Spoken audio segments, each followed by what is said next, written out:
What's going on, guys? Kind of a down and dirty one today. I just finished my morning walk. I have added recently a little body vest here to add some weight to my challenge. And I wanted to talk real quick about a conversation I've had with people recently about the idea of fear. You know, one of the common things we think is for kids. I work with kids a lot, and one of the students recently said, well, Sensei Paul's not afraid of anything. And I said, guys, I'm afraid of a lot of things. And, you know, their little jaws dropped and their eyes went wide. And I said, yeah, the trick to fear is to understand that we all experience fear and then decide what we're going to do about it. Are we going to let fear become a big barrier in our way, or are we going to use fear as a booster and a push forward? Now, I'm talking probably to a bunch of adults, or, you know, YouTube's a lot of 13 plus. You know, this is something, guys, I've worked on. I'm 45 now, and I have worked on, up until yesterday. So don't think that this is a thing that goes away. You do become better at doing it. For me, even up to the last 5, 6, 4 years, have had experienced lots of fear. I tend to use the word fear more than anxiety, because I think of fear as a modality, whether we see a blocker or a pusher. And anxiety is the energy that my body wants to put to work. And then what do I do with the anxiety? Energy becomes now my question. Do I use it to freeze myself in place, or do I use it to push? I spent a lot of years with a lot of things frozen in place. COVID hit. I own a martial arts school with a fitness component. You can imagine how badly COVID hit our type of business. And I remember being paralyzed with fear at the idea that my business would fail, my business would close. In fact, I had several friends, their business closed. They didn't come back from COVID. And I made a conscious choice to push forward as hard and as fast as I could, because I felt that fear and I had to push. A couple years later, similar decision, personal life, and all the time. You know, there are potentially, and some information about this coming up, we might do a vlog about some big stuff coming up. There's potentially some very large changes coming up for my academy, for my business, and we'll probably do a little journaling here. That could be kind of fun.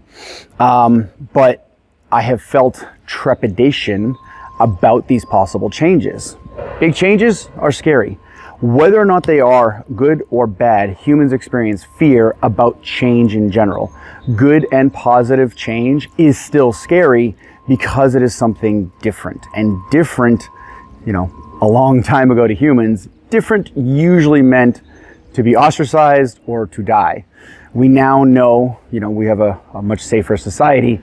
We know that's not a general concern most of the time. So for us, we got to look at change, positive and forward, as a wonderful opportunity. Yep, change can also mean the potential for failure.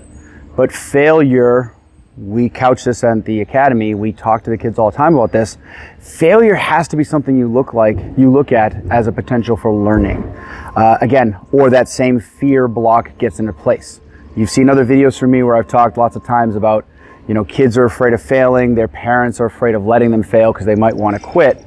As adults, it's on us to know that failure equals the next step in your progression, in your learning. Every single thing you do has some kind of opportunity cost. If I decide to order the steak, I skipped on having the burger. If I decide to go the long way around to get the scenic view, I had a cost of time spent while I'm there. Your value making decision on this thing is on you. We've all done it, right? I like person A and I like person B. I'm going to go with person A and give up the opportunity for person B. We have, you know, this type of career interests us, this type of career interests us, and we get fearful about, well, if I choose A, I lose B. And that is probably true, right? It's probably true, because the only true zero-sum game in life, there's only really one, and it's your time and where you decide to devote your time. And if you're giving your time to one thing, you cannot possibly give your time to the other thing. It's just not how it works until they figure out cloning. For anybody out there who's good at cloning, please let me know. I could use another sensei. So at the end of the day, guys, you know, I was a fearful kid. You know, firstborns often are, I found, in working with kids for 16 years. I was definitely a fearful kid. That turned into a fearful teenager. I was bullied pretty badly at one point. I'll do another video about that some other time.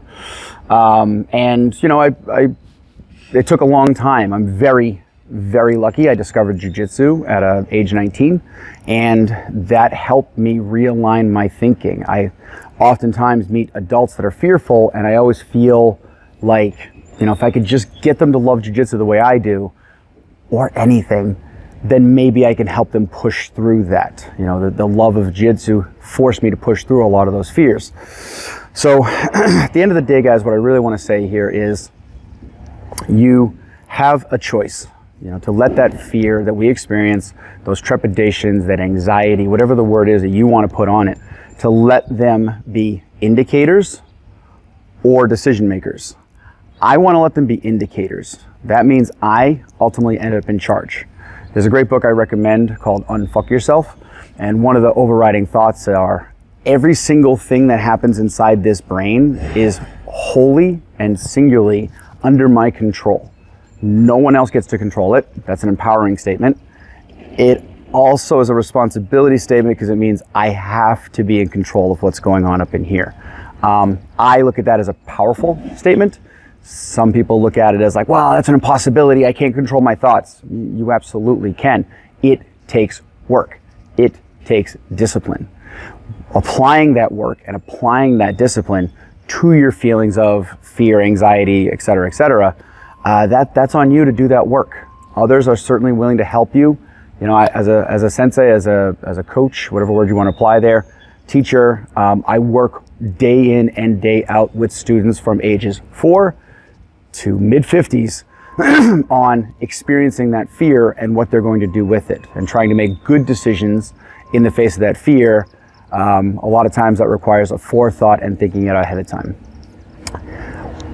I'd love feedback. You know, feedback's one of the tricky things with these videos. I truly would love feedback, guys. Where have you had these moments of fear? Feel free to be vague. If you want to be explicit or send me a direct message, I would love that. These kind of conversations and how the human brain works to try and help other people. I never use names, but I use examples and stories in my teaching all the time, and maybe I can use yours. You know, how has fear held you back, or how has fear pushed you forward? And did you make it a conscious choice, or was it a sort of an innate reaction? Thanks, guys. Talk to you guys soon.